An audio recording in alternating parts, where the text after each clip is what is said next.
안녕하세요. 쏙닥터 유수영입니다.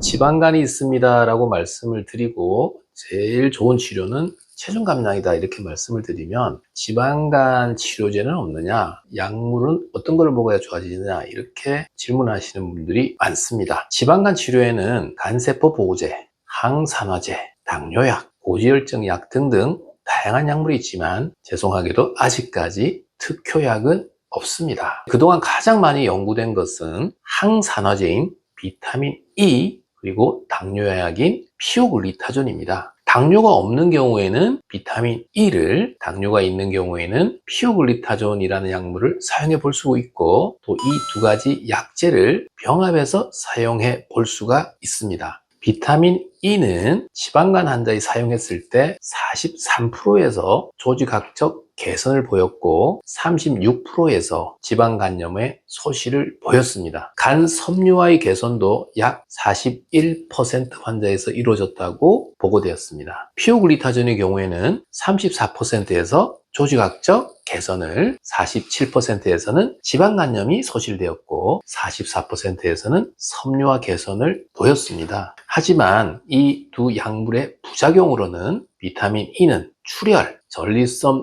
암 등의 문제가 있고 피오글리타존의 경우에는 체중 증가, 골절, 방광암, 그리고 심혈관 질환에 대한 우려가 있습니다. 최근에는 비타민 E와 피오글리타존을 병합한 연구는 비타민 E 단독에 비해서 보다 더 나은 지방간 개선의 효과를 보였는데요. 섬유화의 악화가 없는 지방간 점수의 개선을 1차 목표로 했을 때도 훨씬 좋은 효과를 보였고 섬유화의 악화가 없는 지방간의 완회, 즉 지방간이 사라지는 것을 말하는데 이 2차 목표를 달성한 것도 병합한 군에서 비타민 E 단독군에 비해서 훨씬 좋은 효과를 보였습니다. 하지만 가장 많이 연구되는 약물이지만 실제 지방간 치료에는 고용량을 써야 되고 부작용에 대한 우려가 있기 때문에 널리 사용되고 있지는 않습니다. 또 정확한 치료 기간도 정해져 있지 않거든요. 비타민 E를 임상에서 많이 사용하고 있지는 않지만 당뇨가 있는 경우에는 이제 피오글리타존을 사용해 볼 수가 있습니다. 저 같은 경우도 이제 당뇨가 있는 경우에는 표준 용량이 한 15mg이라 그러면 아까 말씀드렸던 연구는 한 3배 정도의 모용량을 썼거든요. 근데 실제 이제 당뇨가 있고 지방간이 있는 경우에는 저용량, 즉 15mg 정도의 피오글리타존을 사용했을 때도 지방간 치료에 도움이 된다는 최근의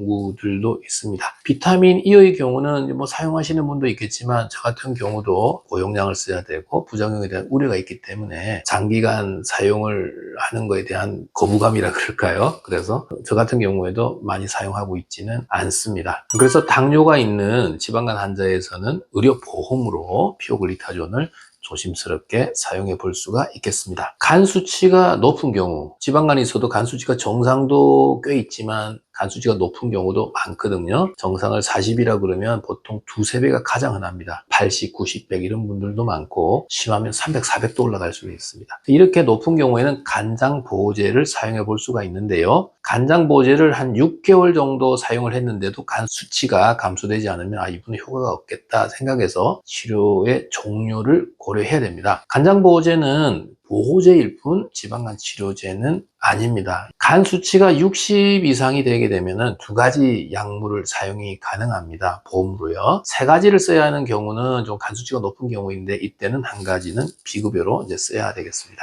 우르사라고 잘 알려져 있는 UDCA 이런 간장 보호제는 유럽이나 미국이나 일본 이런 각국의 지방간 치료 공간에는 권장되고 있지는 않습니다. 고지혈증약 치료제인 스타틴 많이 들어보셨을 거고 중성지방 치료제인 오메가3 많이 들어보셨을 텐데 지방간에 동반된 고지혈증을 개선하긴 하지만 지방간 치료에는 큰 도움이 되지 않기 때문에 역시 각국의 권장 가이드라인은 없습니다. 따라서 여러 나라의 지방간 치료 가이드라인에서는 지방간 치료에 있어서 앞서 언급한 피오글리타존과 비타민 E 외에 권고하는 약물은 현재는 없는 거예요. 근데 지방간 치료를 위해서 여러 가지 약물들이 임상시험을 거쳐서 현재 한 5가지 약물 정도가 삼상 연구에 들어가 있고, 최근에는 이제 신문기사에서 보셨겠지만 레스메트롬이라고 하는 약물이 FDA 승인을 받아서 지방간 치료에 활발한 역할을 이제 기대하고 있습니다.